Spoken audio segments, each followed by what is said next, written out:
Ghostly tales, yet mirrors of human life. Hey everyone! Welcome to Encountering Chinese. Ghostly Tales from Zhai. Today, I'm going to tell you 3 short stories. The first story is titled The Fox in Fenzhou. In Fenzhou, there was a judge surnamed Zhu. Let's call him Judge Zhu for now. In Judge Zhu's official residence, there were many foxes, but he was not afraid of them. Instead, he harmoniously coexisted with these foxes. One night, Judge Zhu was sitting in his bedroom reading when suddenly a woman walked around in the light. Initially, Judge Zhu thought she was a maid from the household and didn't pay much attention. However, when he looked up, he realized he didn't recognize the woman before him. She was exceptionally beautiful, and Judge Zhu understood in his heart that she was a fox. Despite this, because he liked her, he loudly called her over. Upon hearing his call, the woman stopped and, smiling, said, "Are you calling me so loudly? Do you mistake me for a servant or an old woman?" Judge Zhu laughed, stood up, pulled her over, and had her sit down. He apologized to the woman, and then the two of them began to talk intimately. As time passed, their relationship became as close as that of a married couple. One day, the woman suddenly said to Judge Zhu, "You're going to be promoted, and the day we have to part is approaching." Judge Zhu asked, "When?" The woman replied, "It should be in the next few days. However, when the news of your promotion is delivered to the doorstep, mourners will also arrive at the entrance of your hometown. Therefore, you may not be able to assume the new position." Sure enough, 3 days later, the joyous news of promotion arrived. But the next day, Judge Zhu received the news of his mother's passing. He had to resign from his official position. He planned to return to his hometown with the woman, but she disagreed. She accompanied Judge Zhu to the riverside, and he forcibly pulled her onto the boat. The woman said to him, "Don't you know? Foxes cannot cross the river."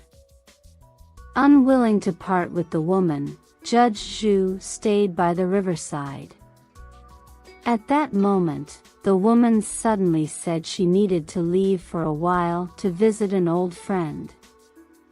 After some time, she returned. Soon after, she claimed there were visitors to attend to and left again. Judge Zhu waited by the riverside for a long time before she returned. She said to Judge Zhu, "Please board the boat, I will take you across the river." Surprised, Judge Zhu said, "Didn't you say just now that foxes cannot cross the river? How can you cross it now?" The woman explained, "The one I visited just now was no one else but the river god of this river. I specially requested his permission to cross for you. He granted me a 10-day deadline, so I must return in 10 days. Therefore, I can temporarily accompany you back to your hometown." So, the two of them crossed the river together. On the 10th day, as expected, the woman parted ways with Judge Zhu. In this story, the woman tells Judge Zhu that despite his promotion, he won't be able to maintain his official position due to his mother's passing.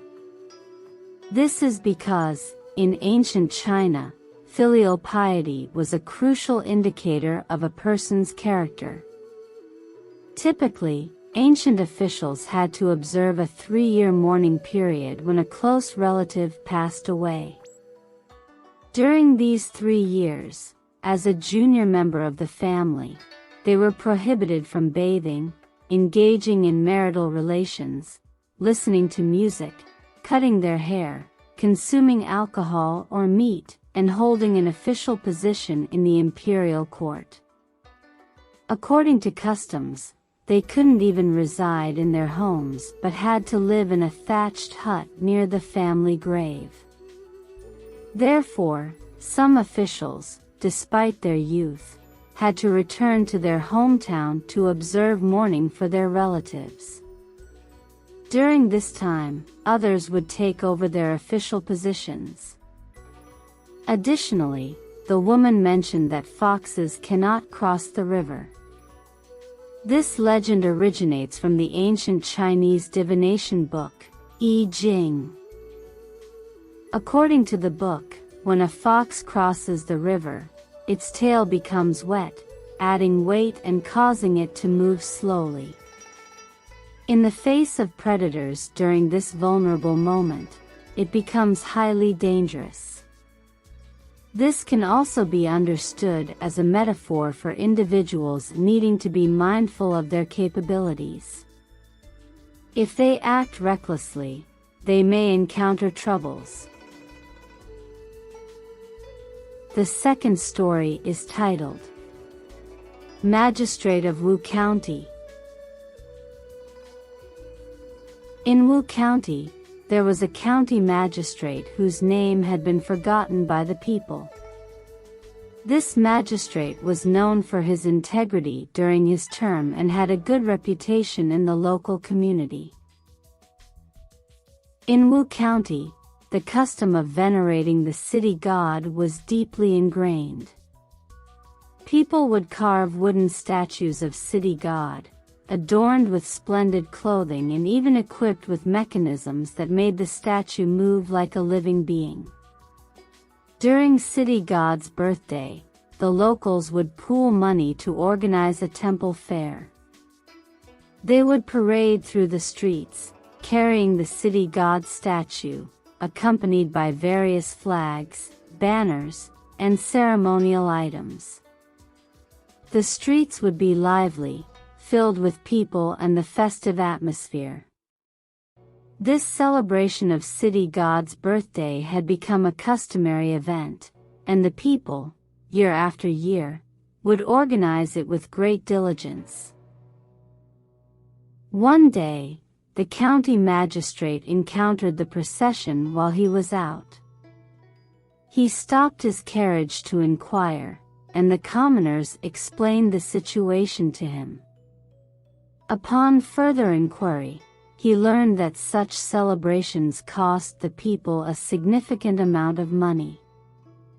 However, due to their unwavering faith in the deity, they willingly endured personal hardships, sacrificing their own comfort to contribute to the festivities. The county magistrate became angry upon hearing this. He pointed at the city god statue and reprimanded it, saying, "City god is supposed to be the lord of the city. If he is incompetent and ineffective, then he is nothing more than a confused ghost, unworthy of such reverence. If he truly has divine powers, he should encourage the people to cherish their possessions. How can he allow such extravagant spending, depleting the hard-earned money of the people?" With that, he forcefully toppled the statue and ordered the bailiffs to give it 20 lashes. From that day onwards, this custom was abolished in Wu County. The magistrate's upright and selfless conduct earned him the affection of the commoners, despite his youthful and playful nature. A year later, he accidentally fell from a ladder while rescuing fledglings from under the eaves of the government office. His injuries were severe, breaking not only his leg but also leading to his untimely death. When the people heard of this, they gathered at the city god temple, loudly expressing their grievances, as if arguing with the deity. This continued for several days, with the commoners refusing to cease their protests. The people of Wu County did not forget the magistrate's kindness, and they came together to pray for resolution. They decided to build a new temple dedicated to the deceased magistrate, and the conflict with the deity was finally appeased. This new temple was also named City God Temple. Every spring and autumn, the locals would gather to worship at the temple, giving even more importance to it than the original city god. Since then, Wu County has been home to two city god deities. The story introduces City God, a deity believed to govern the entire city in Chinese folklore. While such deities are usually revered more than human officials, Wu County proves to be an exception, highlighting the proverb, "Justice lies in the hearts of the people." The third story is titled Swift Blade. In the waning years of the Ming Dynasty, numerous thieves emerged in the vicinity of Jinan Prefecture.